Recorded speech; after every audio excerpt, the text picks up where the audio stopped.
আমাদের হলোটা কি? এই যে আমরা আল্লাহর দরবারে দোয়া করি, আমাদের দোয়া তো কবুল হচ্ছে না। আমাদের দোয়া তো কবুল হচ্ছে না, কারণ কি? এই প্রশ্নটা মনে হয় আপনাদের ভিতরেও কাজ করে, তাই না? ও আল্লাহর ওলি ইব্রাহিম ইবনে আদহাম, অতি সহজে আপনাকে আমাদের বাসরা বাজারে পেয়ে গেলাম। অনেকগুলো প্রশ্ন অন্তরে ঘুরপাক খাইতে আছে। একটি প্রশ্ন গুরুত্বপূর্ণ বলে মনে হয়, আমরা এত এত দোয়া করতে আছি, আমাদের দোয়া কেন কবুল হচ্ছে না?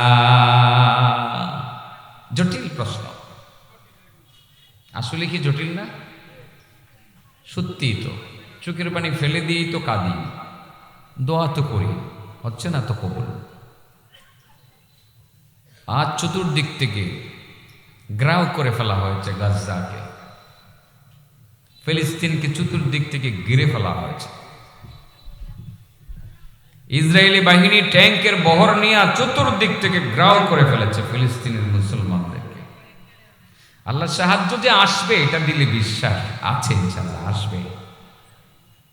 হয়তো কিছু পরীক্ষা আমাদের কাছ থেকে আল্লাহ নেবেন। এই প্রশ্ন ঘুরপাক সকলের অন্তরে খায়, মানুষ আমাকেও জিগায়, আমিও অনেককে জিজ্ঞাসা করি। ইব্রাহিম ইবনে আদহাম, তাকেও তার ভক্ত মুরিদানরা জিজ্ঞাসা করেছিলেন। তিনি উত্তরটা কি দিয়েছিলেন ভালোভাবে শুনবেন, প্রতিটা কথা স্মরণের চেয়েও দামি। সেই শত শত বৎসর আগের কথা শোনার চেয়েও দামি এবং খাঁটি কথা। এই কথাগুলো যদি মনোযোগ সহকারে আমরা শুনতে পারি আর আমলে রূপান্তরিত করতে পারি, আমল করতে পারি, তাহলে আমাদের মুনাজাত আর দোয়া কবুল হবে নিঃসন্দেহে। নিঃসন্দেহে কবুল কি হয় নাই? বদরের প্রান্তরে মাত্র ৩১৩ জন সাহাবী যখন দোয়া করতেছিলেন, মাত্র ৩১৩ জন সাহাবী দোয়া করেছেন, তাদের পক্ষে কি আল্লাহর সাহায্য আসে নাই? ওয়াল্লাযীনা আমানু মাআহু মাতা নাসরুল্লাহ আলা ইন্না নাসরাল্লাহি করিব। বদরের প্রান্তরে সাহাবায়ে কেরাম তো অপেক্ষমান ছিলেন, আল্লাহর সাহায্য কোথায়? এখনো কেন আল্লাহর সাহায্য আমাদের জন্য নামছে না কেন? ৩১৩ জন সাহাবী মাত্র। কতজন? ৩১৩ জন সাহাবী মাত্র সাহায্য চেয়েছিলেন। সাহায্য ঠিকই এসেছিল। ৫,০০০ ফেরেশতা বদরের প্রান্তরে মুসলমানদের পক্ষে সাহায্য করার জন্য অবতরণ করে কাফেরদেরকে কচু কাটা করেছিলেন, ঠিক না বেটি? কিন্তু আমাদের জন্য আসতেছে না তো। কারণ কি? সেই কারণটা বলেছেন ইব্রাহিম ইবনে আদহাম। উনি সেই প্রশ্নের উত্তরটা কিভাবে দিয়েছেন? সবাইকে ওই দিকে নজর দিতে হবে। ক্বালা, তিনি বলেন, আরে আল্লাহর বান্দারা, দোয়া যে কবুল হচ্ছে না কারণ হলো লিআন্না কুলুবাকুম মাতাত বিআশারাতি আশিয়া। ও বুকার দল, তোদের অন্তর মারা গেছে, মারা গেছে। তোদের অন্তর আর জিন্দা নাই। তোমাদের অন্তর মারা গেছে 10টি রোগে। তোমাদের অন্তর মারা গেছে 10টি রোগে।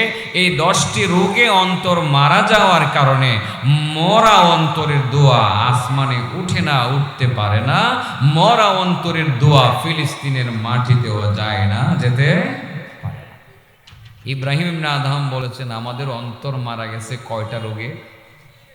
এই 10টা রোগ নিয়ে কথা বলতাম, এটাই সাবজেক্ট।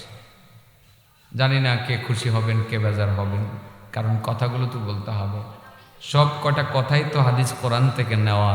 বিশ্ববিখ্যাত ওলি, বিশ্ববিখ্যাত হাদিস বিশারদ, তিনি তো কোরআন হাদিসের বাইরে কথা বলতে পারেন না। তিনি গবেষণা করে দেখেছেন যে মুসলমানদের কলব মারা গেছে, 10টি রোগে কলব মারা গেছে। শরীর ঠিকই জিন্দা আছে, কিন্তু অন্তরটা মারা গেছে। আর মরা অন্তরের পাওয়ার তো নাই, মরা অন্তরের পাওয়ার নাই। সেই অন্তর থেকে দোয়া বের হয়ে আকাশ পথে উঠতে পারে না। সেই দোয়া আল্লাহর দরবারে যেতে পারে না। সেই দোয়া ফিলিস্তিনের মাঠে যেতে পারে না। সেই জন্যই তো মূলত আমাদের দোয়া কবুল হচ্ছে না। প্রশ্ন, অন্তর মারা গেছে কয় রোগে? রোগ কয়টা? মাশাআল্লাহ, আমি তো মানুষ পাইছিলাম না, এখন তো মাঠ ভরে যাইতেছে। কিছু কথা মনে বলতেই হবে।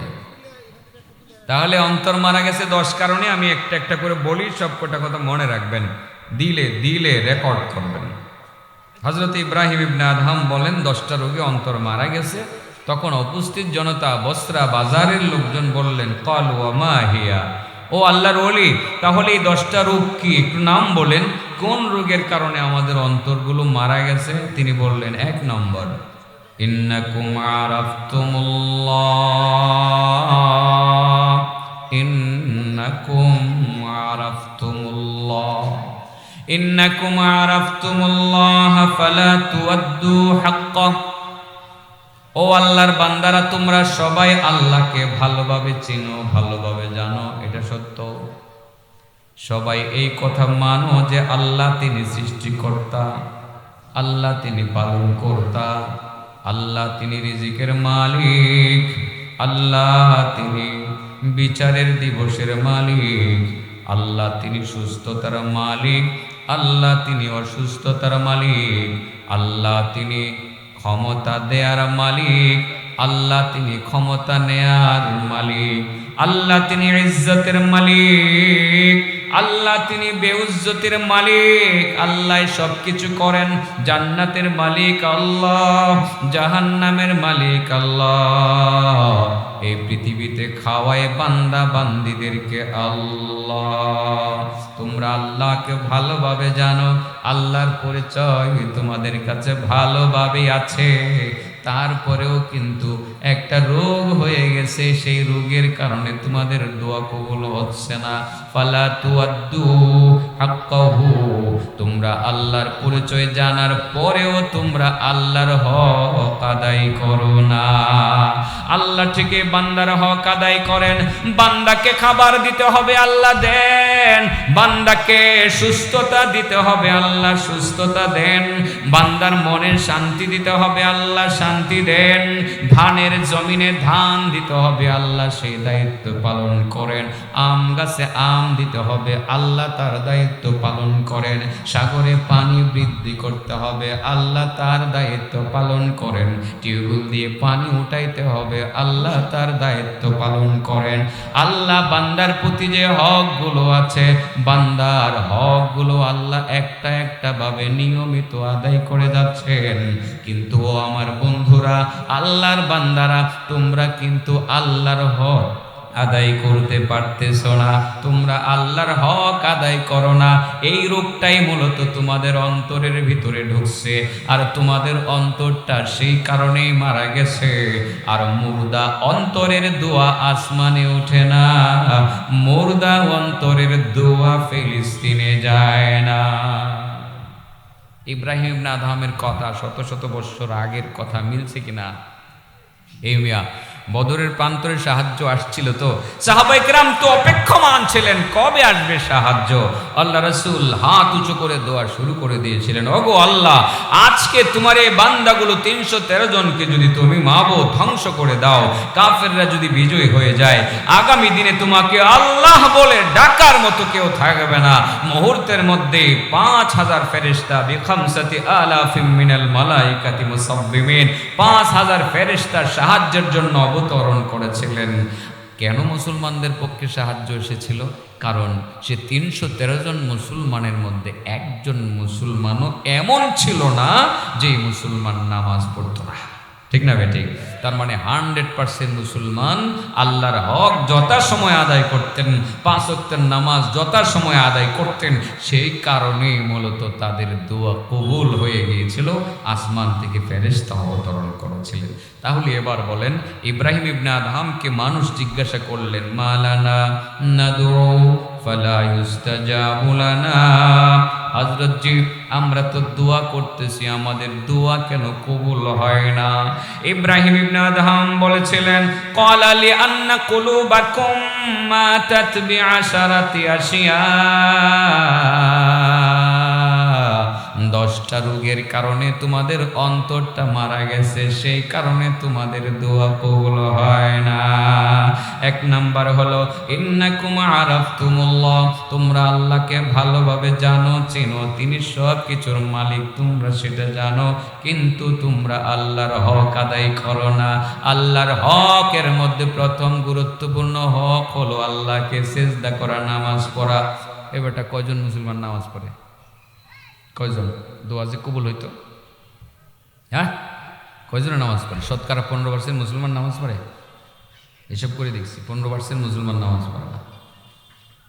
মাহফিলে যারা আসে এসে উপস্থিত হয়েছে, এখানেও 50% মুসলমান পাক্কা নামাজি না। বলছি তো কিছু কষ্ট লাগবে, আমার তো বলার কিছু নাই, আমাকে তো বলতে হবে কথাগুলো, এটা আমার দায়িত্ব। ইব্রাহিম ইবনে আদহামের কথা বলেছি, অন্যায় করলে উনি করেছেন, আমি ওনার কথাগুলো নকল করতেছি, দেখে দেখে বলতেছি, লিখে নিয়ে আসছি, নকল করতেছি। আপনি নামাজ পড়বেন না আর ফিলিস্তিনের মুসলমানের জন্য দোয়া করবেন, আল্লাহ বুঝি ফেরেশতা পাঠিয়ে দিবে ওখানে? না, এক নম্বরে নামাজ ধরতে হবে, পাক্কা নামাজি হওয়া লাগবে। সারা পৃথিবীর সমস্ত মুসলমান যদি নামাজি হয়ে যেত, আল্লাহর সাহায্য এমনিতে নাজিল হইত। নামাজের পরের মোনাজাত আল্লাহ সেটাকে ফিরিয়ে দেন না তো। প্রতিটা মুসলমান যদি পাক্কা নামাজি হইতো আর ফরজ নামাজের পরে পার্সোনালি আল্লাহর কাছে বলতো যে আল্লাহ দেখতেছি গাজার মুসলমানকে ধ্বংস করে দেওয়া হচ্ছে, তুমি ফেরেশতা পাঠাও, আল্লাহ ঠিকই পাঠাতেন। আমরা সেভাবে বলতে পারছি না, বুকে হাত দিয়ে বলতে পারি না কেউ যে 5 ওয়াক্তের নামাজ যথাসময়ে আদায় করি, এমন মুসলমানের সংখ্যা খুব কম, 10% হবে হয়তো, বা 100% তো অবশ্যই না, 10% হবে। ইব্রাহিম ইবনে আদহাম বলেন যে আল্লাহকে চিনো তোমরা ঠিকই, কিন্তু আল্লাহর হক আদায় করো না, পুরোপুরিভাবে সব কিছু বিশ্বাস করো না। চিনো যে আল্লাহ সব কিছুর মালিক, রিজিকের মালিক জানো, কিন্তু মনের ভিতরে এই কথাগুলোকে ওইভাবে গাঁথো না যেভাবে গাঁথা উচিত। আসলে আমরা জানি না যে রিজিকের মালিক কে, বলেন? আমরা বিশ্বাস তো করি, কিন্তু এত কিছু জানার পরেও কি আল্লাহকে সিজদা করি? রিজিকের মালিক কে? আল্লাহ। বিশ্বাস করি না? করি, কিন্তু আল্লাহকে সিজদা করি?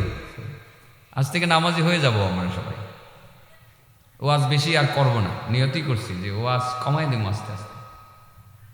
গতকালও এক জায়গায় ওয়াজ করছি 23 মিনিট, একদম ঘড়ি ধরে বয়ান করছি, বেশি বয়ান আর করবো না, দরকার নেই। লম্বা লেকচার দিয়ে যাব আর বাহবা নিয়ে যাব, আর আপনারা বুঝি নামাজ পড়বেন না, তো আমার এই ওয়াজ করে লাভ কি? লম্বা লেকচার, চমৎকার চমৎকার কাহিনী শোনাবো, একদম কাহিনী শুনে অন্তর জড়িয়ে যাবে, একেবারে ঠান্ডা হয়ে যাবে খলক, আপনি নামাজ পড়বেন না, আমার এই ওয়াজ দিয়ে লাভ কি? সময় কমায় দেওয়া উচিত এখন।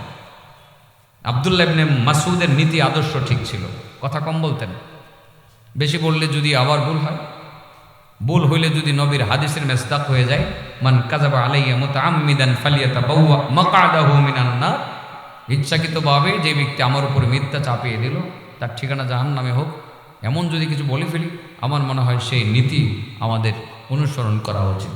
মাহফিল ঘন্টা দেড়েক হবে, এত বক্তার প্রয়োজন নেই, বাহির থেকে একজন এনাফ, স্থানীয় লোকজন কথা বলবেন, কোরআন হাদিসের আলোকে নির্দেশনা দিয়ে যাইবেন, আল্লাহর হুকুম কোনটা, পালন করতে হবে কোনটা, বর্জন করতে হবে কোনটা, এগুলোই হবে ওয়াজ। আর আমরা ইদানিং ওয়াজকে দেখেছি, আজকে একটু আগে আমাকে ফোন করলো, হুজুর অমুককে চিনেন? চিনি। হুজুর অনেক তো অনেক বড় বক্তা। আমি বললাম হ্যাঁ, কোথায় ওয়াজ করেছে? অমুক জায়গায় ওয়াজ করেছে। যার কথা বলতেছে আমি তো চিনতেছি, ছোট ভাই আমার। কি বয়ান করেছে বলো?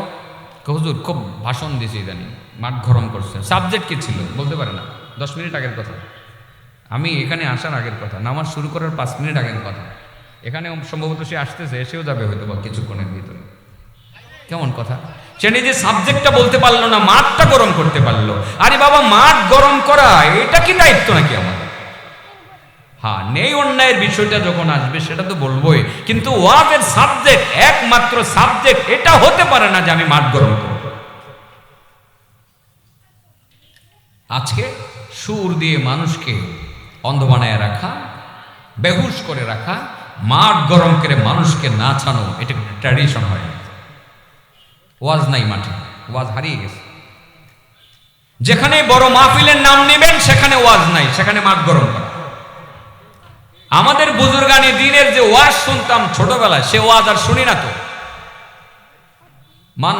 মানুষকে নামাজের কথা, নীতি নৈতিকতার কথাই বলা হইতো, এখন সেই কথাগুলো নাই। হ্যাঁ, আবার মাঠ গরম করার প্রয়োজন হলে সেটা করতে হবে, মাঠে করতে হবে। এই জায়গা এটা না। এখানে দোয়া কবুল হবে কিভাবে, সেই সবকগুলো বলে দিতে হবে। কোন কথাগুলো বললে পরে মানুষ আল্লাহমুখী হবে সেটা বলতে হবে। কোন কথাগুলো বললে পরে মানুষ শয়তানি থেকে নিজেকে রক্ষা করতে পারবে সেটা বলতে হবে। এই কথাগুলো ইদানিং প্রায়ই বিদায় নিয়েছে, হয়তো সুর নাইলে ভাষণ। এই জন্য ওয়াজ কমায় দেওয়া উচিত। আপনার কি বলেন, সময় কম দিতাম? এটাতে রাজি না। এই যে চাচা কতক্ষণ পরে চাই রয়েছে, কতক্ষণ পরে কই বোঝে না, 1 ঘন্টার কমে তো প্রশ্নই আসে না। বলেন, মানুষের অন্তরে কয়টা রোগ হয়েছে? 10টা রোগী কি অন্তর জিন্দা হয়েছে না মারা গেছে? আর মরা জিন্দা, মরা অন্তরের দোয়া আসমানে ওঠে না। মন থাকবে তো? 1 নাম্বার, মানুষ জানে যে আল্লাহ তিনি খালেক, আল্লাহ তিনি মালিক, তিনি রাজ্জাক, কিন্তু আল্লাহর হক আদায় করে না। 1 নাম্বার হক। আজ থেকে যত্নবান হব সবাই, নামাজ ধরবো। যারা পড়তেছি না আজ থেকে ধরবো, আর ছাড়বো না। যারা নিয়মিত পড়তেছি না আজ থেকে নিয়মিত পড়বো ইনশাল্লাহ। রাজি আছি সবাই? হাতুড়ে দেখান। আল্লাহ কবুল করো। ওয়াজ কতক্ষণ বাড়ায় করণ যাব। নামাজ দরকার, মুসলমানদের বড় একটা সম্বল নামাজ। যুগ যুগ ধরে আল্লাহর সাহায্য মুসলমানরা নামাজ দিয়েই পাইছে, নামাজ দিয়ে মূলত সাহায্য পাইছে। আর নামাজে দাঁড়িয়ে মুনাজাতের মধ্যেই মুসলমানরা আল্লাহর কাছে সাহায্য চাইছে যুগ যুগ ধরে। এটাই হয়েছে, এইভাবেই আল্লাহর কাছে সাহায্য চাইতে হবে। ইব্রাহিম নাধাম বলেন, ইন্নাকুম আরাফতুমুল্লাহ ফালা তুআদ্দু হাক্কাহু। ও বসরার মানুষ, দোয়া কবুল না হওয়ার কারণ হলো তোমাদের অন্তরের রোগ। তোমাদের অন্তর মারা গেছে 10টা রোগে। প্রথম রোগের নাম হলো তোমরা আল্লাহকে চিনো কিন্তু আল্লাহর হক আদায় করো না।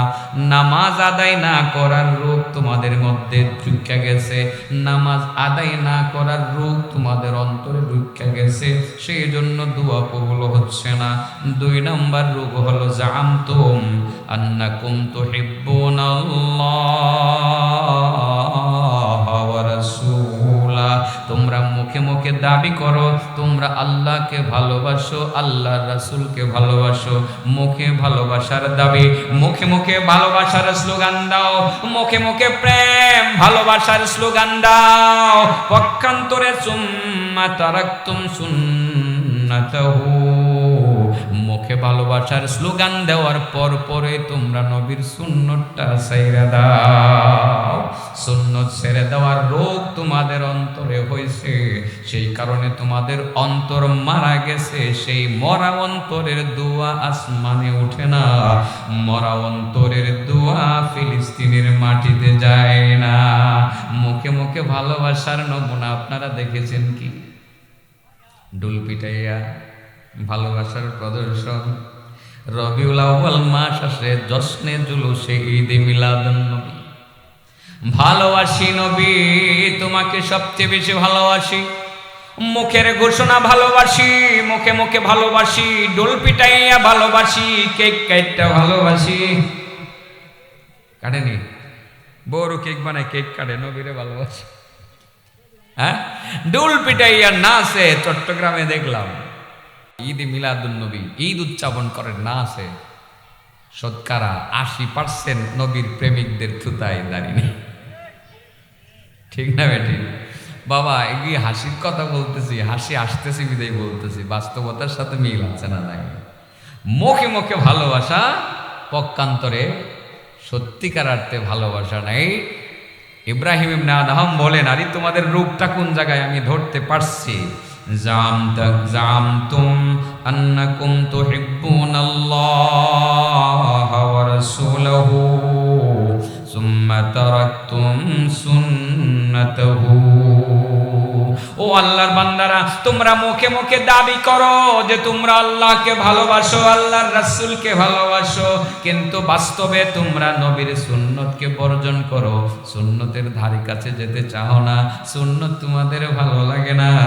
মুখে মুখে ভালোবাসি, নবীর জন্য জান দিতে প্রস্তুত, 12 রবিউল আউয়াল ওয়াহাবীদেরকে মাইরা কাইটা গাঙ্গে বাসায়া দিয়া নিজেও শহীদ হয়ে যাইব, কিন্তু সুন্নত মানত না।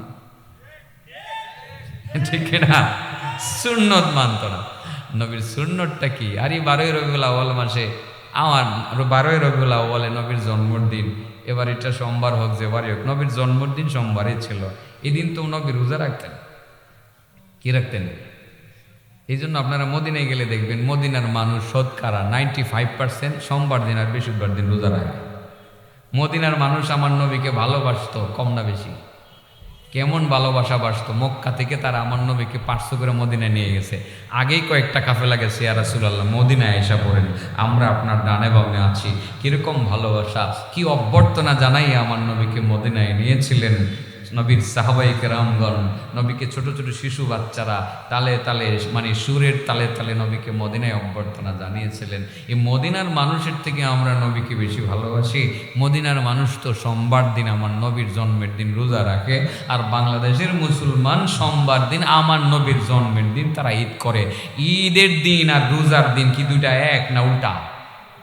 ঈদের দিন কি রোজা রাখা যায়, আর রোজার দিন কি ঈদ করা যায়? করা যায় না। আমার দেশের মুসলমানরা এরকম করে, মুখে মুখে ভালোবাসার দাবি করে, পক্ষান্তরে নবীর সুন্নতকে তারা বর্জন করে।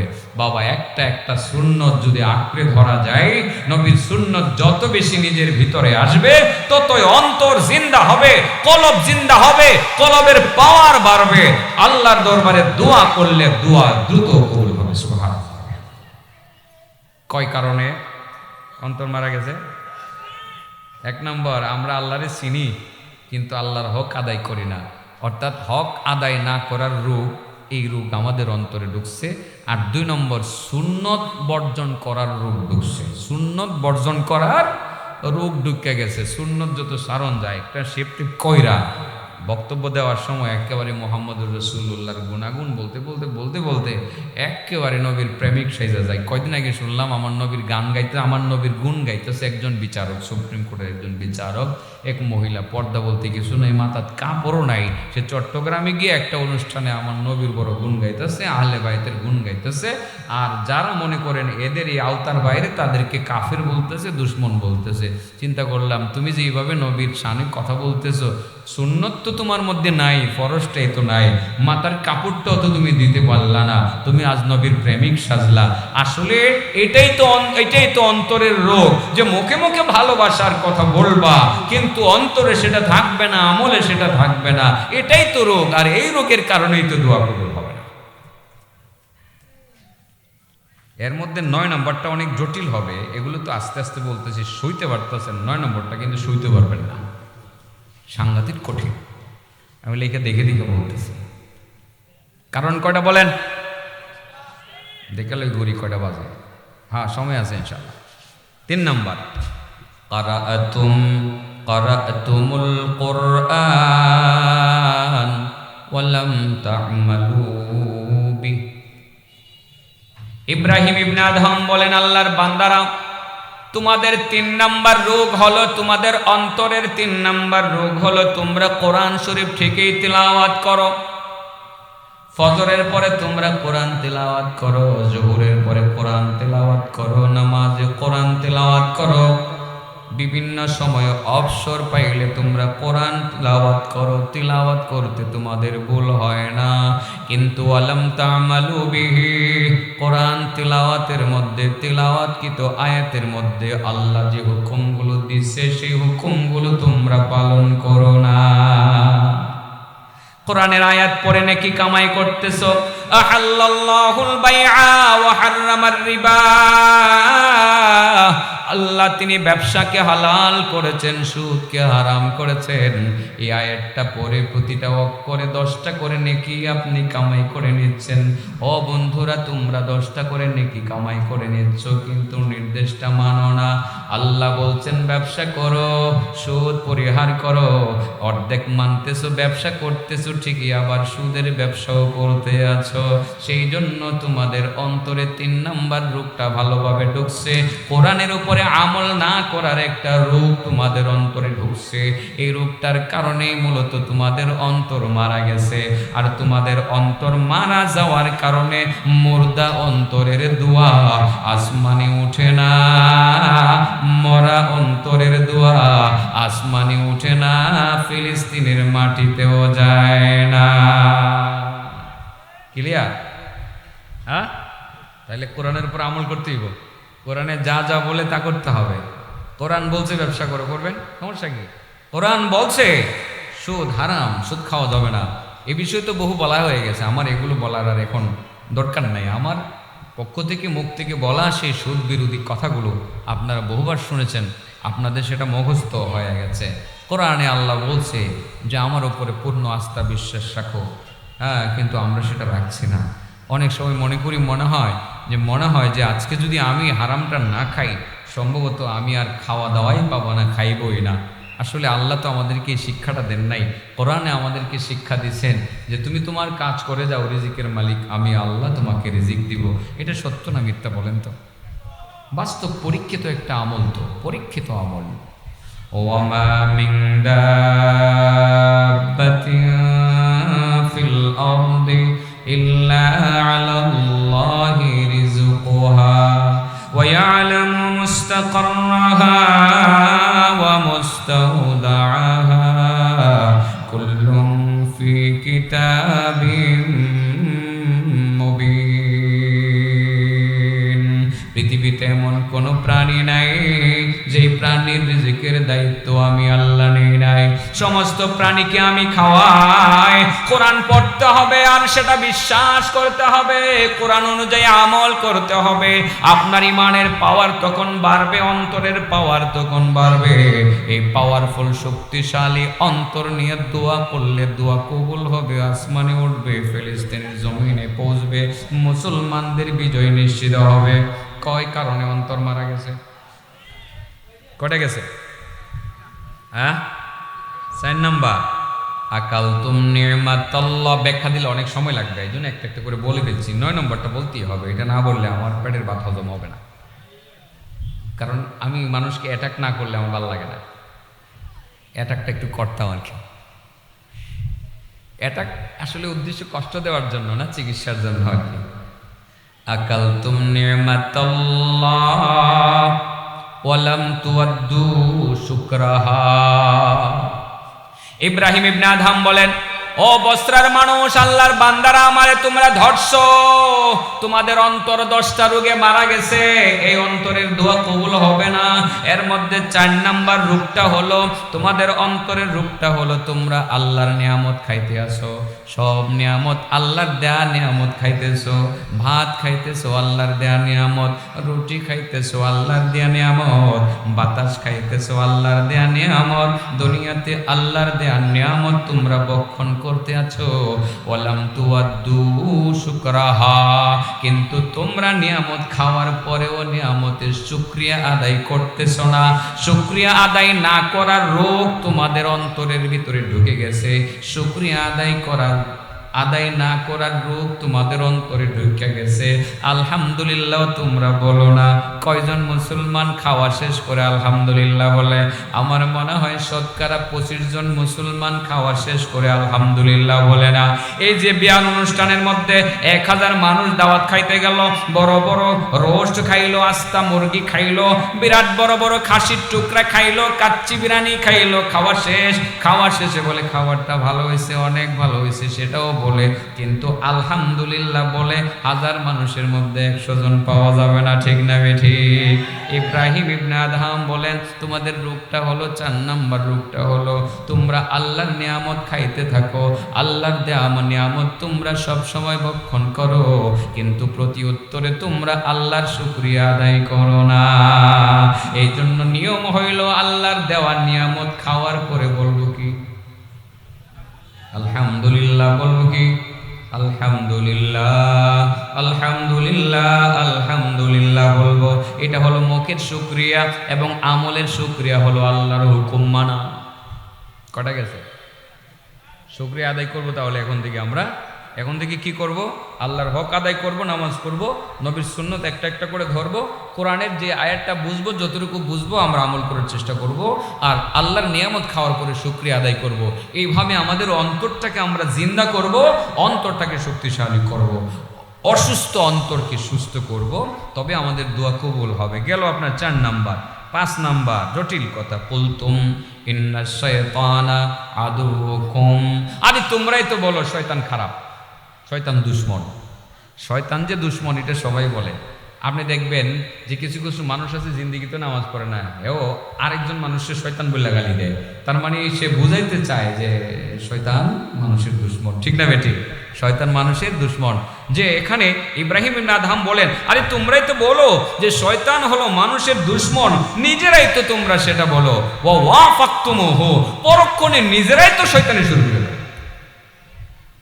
এখানে বক্তব্য দিয়ে গেছে আমরা শয়তানের অনুসরণ করব না, শয়তান মানুষের প্রকাশ্য দুশ্মন। বক্তব্যটা দিয়া কতক্ষণ পরে গিয়া বারে ওই মদের আড্ডাখানার মধ্যে গিয়ে মদটা খাইয়া একদম নাচ আর ড্যান্স শুরু করে দেয়। তার মানে এখানে শয়তানের বিরুদ্ধে বললা, ওখানে গিয়ে শয়তানি শুরু করে দেয়। দোয়া কবুল হইব? হ্যাঁ, আমরা তো আসলে এরকমই হয়ে গেছি, শয়তানের বিরুদ্ধে সবাই বলি, কিন্তু শয়তানি কেউ কম করি না। হিংসা করি শয়তানের মতো, গীবত করি শয়তানের মতো, মানুষের প্রতি জুলুম করি শয়তানের মতো। শয়তানের বিরুদ্ধে বলি কথা সত্য, কিন্তু নিজেরাই আবার শয়তানি করি। ইব্রাহিম ইবনে আদহাম বলেন, কুলতুম ইন্না শাইতানা আদুব্বুকুম। আরে তোমরাই তো বললা শয়তান হলো তোমাদের দুশমন, তোমরাই তো বললা, বলার পরেও ওয়াফাকতুমুহু, তোমরাই তো আবার শয়তানি শুরু করে দিয়েছো। তোমরাই তো শয়তানি শুরু করে দাও। শয়তানকে দুশ্মন মনে করার পরেও শয়তানি করো। কয়জন মুসলমান শয়তানি করে না বলেন তো দেখি? সিনেমার হলে গেছে না, এরম লোক কেন কমই আছে? হ্যাঁ, মাজারে যায় না, এখানে হয়তো বা এটা হয়তো পাওয়া যেত না, কিন্তু নাচ গান করে না এমন মুসলমানের সংখ্যায় কম আছে, ঠিক না বেটি? এগুলো সব শয়তানি। হিংসা করে না এমন মুসলমান কমই আছে, গীবত করে না এমন মুসলমান কমই আছে, মানুষের জমিন দখল করে না এমন মুসলমান কমই আছে, মানুষের প্রতি জুলুম করে না এমন মুসলমান কমই আছে। তো আমাদের দোয়া কবুল হবে কিভাবে? শয়তানের বিরুদ্ধে আমরা বলি ঠিকই, কিন্তু পরক্ষণে নিজেরা শয়তানি কাজে লিপ্ত হয়ে যায়। শয়তানি কাজের রোগ আমাদের ভিতরে ঢুকার কারণে অন্তরটা মারা গেছে, আর সেই কারণে আমাদের দোয়া কবুল হচ্ছে না, আসমানে উঠতেছে না, ফিলিস্তিনেও যাইতেছে না। ক্লিয়ার? হ্যাঁ, ওয়াজটা কি আসলে কঠিন হয়ে যেতেছে আজকাল? কষ্ট পাইতেছেন না? দাও কয়টা গেল? হ্যাঁ, 5টা। এবার 6 নাম্বার, কুলতুম ইন্নাল জান্নাতা হাক্কুন। আরে তোমরাই তো বলো যে জান্নাত সত্য, তোমরাই তো বলো। আমরা জান্নাত সত্য বিশ্বাস করি না? কুলতুম ইন্নাল জান্নাতা হাক্কুন, তোমরাই তো বলো জান্নাত সত্য। ফালাম তা'মালু লাহা, কিন্তু তোমরা তো জান্নাতের আমল করো না। জান্নাতকে ঠিকই বিশ্বাস করো, জান্নাতের মধ্যে নেয়ামতের আজির অভাব হবে না, মানুষ যা চাবে তাই তোমরা পাবে, এই বিশ্বাসগুলো তোমাদের অন্তরে আছে বটে, কিন্তু জান্নাতের কাজ তো তোমরা করো না। জান্নাতের কাজ কি নামাজ পড়া? জান্নাতের কাজ কি আল্লাহর হুকুম মানা? জান্নাতের কাজ হলো নবীর তরিকা মতে চলা, জান্নাতের কাজ হলো সুন্নত মাফিক চলা। এটা তো তোমরা করছো না। জান্নাতকে সত্য মনে করতেছো, জান্নাতের নিয়ামতকেও সত্য মনে করতেছো, কারণ কোরআনে আছে তো এগুলো, কোরআনকে বিশ্বাস করো। ইন্নাল্লাযীনা ক্বালু রাব্বুনাল্লাহু সুম্মা ইসতাকামু তাতানাজ্জালু আলাইহিমুল মালায়েকা আল্লা তাখাফু ওয়া লা তাহজানু ওয়া আবশিরু বিল জান্নাতিল্লাতী কুনতুম তুআদুন নাহনু আউলিয়াউকুম ফিল হায়াতিদ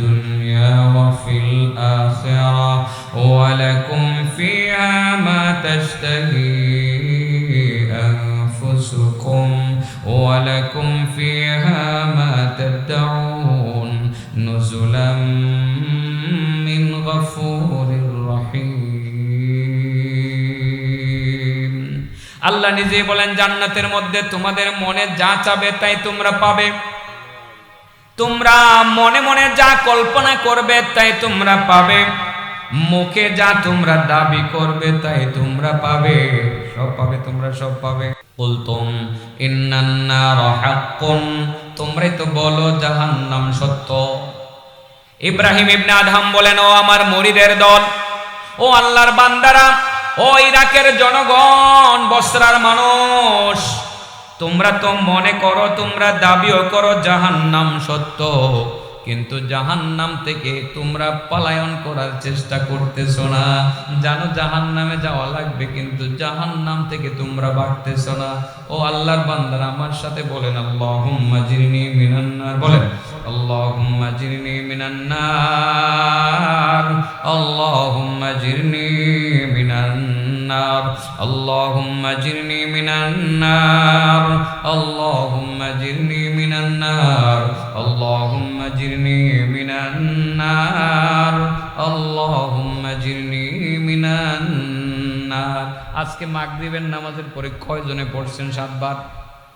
কারা কারা পড়ছেন হাত উঠিয়ে দেখান। 10%। কয় পার্সেন্ট? 10%। 100 জনের মধ্যে 10 জনে পড়ছেন, আর 90 জন পড়েন নাই। জাহান্নাম থেকে বাঁচার চেষ্টাটা আমরা করতেছি না।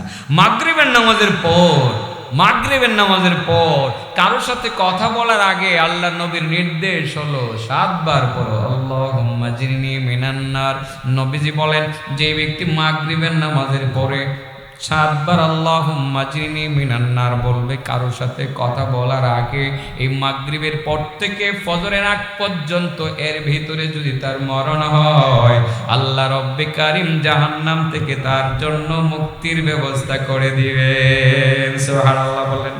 এবং যে ব্যক্তি ফজরের নামাজের পর কারোর সাথে কথা বলার আগে বলবে আল্লাহুম্মা জিরনি মিনান নার 7 মাররাতিন, 7 বার বলবে আল্লাহুম্মা জিরনি মিনান নার। মাত্র 7 বার বলবে। কয়বার?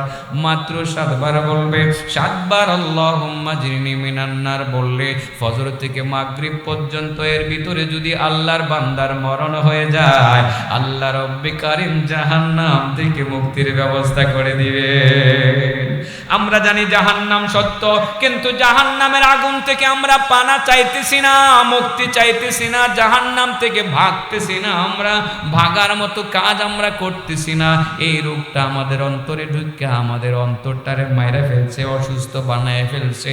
এই মরা অন্তরের দোয়া আসমানে ওঠে না, এই মরা অন্তরের দোয়া ফিলিস্তিনের মাটিতে যায় না। ক্লিয়ার?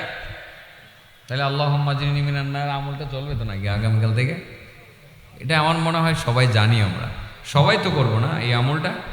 আজকে তো মাগরিবের পরে এই 7 বার পড়ে ফেললাম, আমি তো আপনাদের পড়াইয়া দিছি।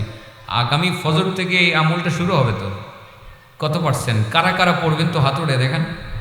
আল্লাহুম্মা আমিন। মাশাআল্লাহ, আমি সাকসেস আজকে। প্রথম ভাবছিলাম যে ওয়াজ কম করে জামগা, এখানে আইসা ওয়াজ আমার বেশি করার দরকার নাই, মানুষ আমল করে না, ওয়াজ করে লাভ কি? তো আজকে থেকে আমল করবেন, তো আধা ঘন্টা সময় তো বাড়িয়ে দিব, সেটা তো চিন্তাই করছি ইনশাআল্লাহ। হ্যাঁ আলহামদুলিল্লাহ। কটা গেল বলেন, কটা গেল? হ্যাঁ 7টা। 8 নাম্বার, বলতুম ইন্নাল মাউতা হাক্কুন, তোমরাই তো বলো মৃত্যু সত্য, মরণ সত্য, মরতে হবে, তোমরাই তো বলো। নাকি মরবেন নাকি? এমন কেউ আসেন বুকে হাত দিয়ে বলতে পারবেন যে আমি মরতাম না, আজরাইল আমার কাছে আসতে পারবে না? এমন কোনো বাপের বেটা আছে না? হ্যাঁ, কোন বাপের বেটা আছেন যে মরবেন না? আজরাইল আসলে আজরাইলকে ফিরিয়ে দিবেন, আজরাইল যাও, কত বড় সাহস তুমি আমার কাছে আসলে আমার জান কবজ করার জন্য, বলতে পারবেন? আজরাইল আসলে নিয়ে যাবে না রেখে যাবে? হ্যাঁ, একদম কোনো খাতির নেই, কোনো খাতির নেই। চিপা দিয়া, দূরের মধ্যে চিপা দিয়া জান্ডা বাইর করে লইবে, ওহা শব্দটা পর্যন্ত করতে দিবে না, শুধু তাকিয়ে থাকতে পারবেন, চুপটা বের হয়ে যাওয়ার উপক্রম হবে। এইভাবে আত্মাটা বের করে নিয়ে যাবে আজরাইল। আল্লাহ তাকে এমন ক্ষমতা দিয়েছেন যে আপনাকে আওয়াজ করার ক্ষমতাটা পর্যন্ত দিবেন। আপনি একটা আওয়াজও করতে পারবেন না, চিৎকার করবেন দূরের কথা, চিৎকার করার ভানও করতে পারবেন না, শুধু তাকায়া থাকতে পারবেন, মনে হবে আপনার দুটি চোখ বের হয়ে যাচ্ছে, জানটা বের করে নিয়ে যাবে। কুলতুম, আরে তোমরাই তো বলো ইন্নাল মাউতা হাক্কুন, মরণ সত্য। এটা সত্য জানার পরেও ফালা তাস্তাইদ্দু লাহ, তোমরা তো সেই মরণের প্রস্তুতি নিচ্ছ না। কজন মুসলমান রাত্রে ঘুমাবার আগে মরণের প্রস্তুতি নেই? যে আজকে রাত্রে যদি মারা যায়, যদি আজকে রাত্রে মারা যায় আমি যাব কোথায়? ঘুমাইবার আগে কয়জনে তওবা করি? আমি প্রস্তুতি হিসাবে এটা বলতে চাই, অন্ততপক্ষে ঘুমাইয়ের আগে তওবা করে যাতে আমরা ঘুমাইতে পারি। আল্লাহকে বলবো, আল্লাহ সারাদিন যে ভুলগুলো ইচ্ছায় অনিচ্ছায় করেছে, মাবুদ তুমি আমাকে মাফ করে দাও, আল্লাহ আমাকে মাফ করে দাও। মাবুদ ঘুমাইতে যাচ্ছি, আবার সজাগ হতে পারি কি পারি না তুমি ভালো জানো। আল্লাহ তুমি যদি আমাকে নিয়ে যাও, তুমি গেলা মাবুদ, তবে ঘুমাইবার আগে আমার গুনাহগুলো মাফ করে দাও। আল্লাহ তুমি আমাকে মাফ করে দাও, আল্লাহ তুমি আমাকে মাফ করে দাও। এটাই হলো মরণের প্রস্তুতির মধ্যে অন্যতম একটা প্রস্তুতি। ঘুমের আগে তওবা করবো তো সবাই ইনশাল্লাহ? ঘুমের আগে তওবা করবো তো? করবো। প্রতিটা মানুষ তওবা করে ঘুমাবো। গেল কয়টা বলেন? 8টা গেছে গা? 9 নম্বর রেডি তো? হ্যাঁ হ্যাঁ, হ্যান থেকে হারাও রেডি। ইনতাবাহতুম মিনান নাওম ওয়াশাগালতুম বিউয়ুবিন নাস। ইনতাবাহতুম মিনান নাওম ওয়াশাগালতুম বিউয়ুবিন নাস ওয়া তারাকতুম উয়ুবাকুম। ইব্রাহিম ইবনে আদহাম বলেন, ও আল্লাহর বান্দারা, দোয়া কবুল হবে না, হবে না, হবে না। রোগ 10টা রোগ হয়েছে তোমাদের অন্তরে, এই 10টা রোগের কারণে তোমাদের অন্তর মারা গেছে, সেই জন্য দোয়া কবুল হবে না। 9 নম্বর রোগটা হলো ইনতাবাহতুম মিনান নাওম, তোমরা ঘুম থেকে জাগো, ঘুম থেকে জাগার পরে তোমরা একটা কাম শুরু করে দাও। শাগালতুম বিউয়ুবিন নাস, ঘুম থেকে জাগার পরে তোমরা মানুষের দোষ ত্রুটি বলার মধ্যে ব্যস্ত হয়ে যাও। শুধু মানুষের দোষ, নিজের কোনো দোষ নাই। অমুকের দোষ, তমুকের দোষ, অমুকে খারাপ, তমুকে খারাপ, অমুকের ছেলেটা খারাপ, অমুকের মেয়েটা খারাপ। নিজের দোষকে ভুলে যাও। তারাকতুম উয়ুবাকুম, তুমি যে নামাজ পড়ো না সেটা তোমরা ভুলে গেছো, তুমি যে মিথ্যা বলো সেটা তোমরা ভুলে গেছো, তোমরা যে মানুষের হক নষ্ট করো সেটা তোমরা ভুলে গেছো, তোমরা যে অন্যের জমিন দখল করেছো সেটা তোমরা ভুলে গেছো। নিজের দোষ বলে গিয়ে মানুষের দোষ নিয়ে ব্যস্ত হয়ে পড়ো। তোমরা ঘুম থেকে জাগার পরে মানুষের দোষ ত্রুটি বর্ণনায় ব্যস্ত হয়ে যাও, আর নিজের দোষটা তোমরা ভুললা যাও। এই গীবত নামের একটা বড় রোগ তোমাদের অন্তরের ভিতরে ঢুকছে, ঢুকা তোমাদের অন্তরটাকে মেরে ফেলছে, হত্যা করেছে। আর মনে রাখবা, তোমাদের মরা অন্তরের দোয়া আসমানে উঠে না, উঠবে না। তোমাদের মরা অন্তরের দোয়া ফিলিস্তিনের মাটিতেও যাবে না। ক্লিয়ার? বুঝতে পারছেন? দোয়া কবুল হয় না কেন? এই দোষটা কি আছে আমাদের ভিতরে? হ্যাঁ, আমি যারা জিহাদ করার ঘোষণা দিতেছি তারাই তো একদল আরেক দলকে দেখতে পারি না। হ্যাঁ, খারাপ। মুজাহিদ বাহিনী জিহাদ করতেছি, আমরা মাঠে ময়দানে কাজ করতেছে মুজাহিদ। এক মুজাহিদ আরেক মুজাহিদের দোষ কয়, কহে শিয়া, হে কাফের, হে সুন্নি, হে মুনাফিক। আল্লাহ সাহায্য কিভাবে আসবে বলেন? দোয়া কবুল হবে কিভাবে? দোয়া কবুল করানোর দরকার আছে, তাইলে না? যদি দোয়া কবুল করানোর দরকার আছে মনে করি আমরা, তাহলে তওবা করতে হবে আজকে, যে আজ থেকে আর মানুষের দোষ ত্রুটি বলবো না। আজ থেকে মানুষের দোষ ত্রুটি বলবো না, ইনশাআল্লাহ। মনে থাকবে তো? মানুষে গীবত করব? তবে না করলে তো চা স্টলে বসলে চা হজম হয় না, একটা পানি চা এটাই হজম হয় না মানুষের দোষ না বললে। এবং আপনার ওই যে পানের দোকানে পান খাইলে পানও হজম হয় না, এবং আপনার হোটেলে বসে খাবার খেলে খাবারটা পর্যন্ত হজম হয় না। এই গীবতটা না করলে আমাদের কোনো কিছু হজম হয় না। গীবতটা আমরা করতেই আছি, করতে করতে আমাদের অন্তরটাকে মেরে ফেলেছি, মারাত্মকভাবে আহত করেছি, অন্তরটা দুর্বল হয়ে গেছে। দুর্বল অন্তরের দোয়া আসমানে উঠে না, আল্লাহর দরবারে কবুল কটে গেছে। আর একটা কি বাকি আছে? 10 নম্বর বাস্তব কথা, চোখের সামনের কথা, মনে হয় চোখে দেখি। দাফান্তুম মাউতাকুম, আরে তোমরা তো প্রতিনিয়তই তোমাদের মৃত ব্যক্তিদেরকে দাফন করে আসছো। কোনোদিন বাবাকে দাফন করেছ, কোনোদিন চাচাকে দাফন করেছ, কোনোদিন বন্ধুকে নিজের হাতে দাফন করে আসছো। এই কাজগুলো তো করে যাচ্ছ। ওয়ালাম তা'তাবিরু বিহিম তা'তাবিরু মিনহুম, তোমরা তাদের থেকে শিক্ষা গ্রহণ করতেছ। শিক্ষাটা যদি এমন হতো, আজকে আমার বাবা চলে গেছেন, আমিও চলে যাব, আমি কেন অন্যায় করব, আমি কেন মিথ্যা বলবো, আমি কেন মানুষের হক নষ্ট করব। বাবা আজকে এত এত সম্পদ রেখে চলে যাচ্ছেন, আমাকেও যেতে হবে। আমার প্রিয় বন্ধু এত এত সম্পদ রেখে চলে যাচ্ছেন, আমিও চলে যাব। আমার মা আমাকে জন্ম দিয়েছেন, তিনি চলে যাচ্ছেন, আমিও চলে যাব। আমার আত্মীয় স্বজন এত এত ভালোবাসা তাদের সাথে ছিল, তারা চলে যাচ্ছেন, আমিও চলে যাব।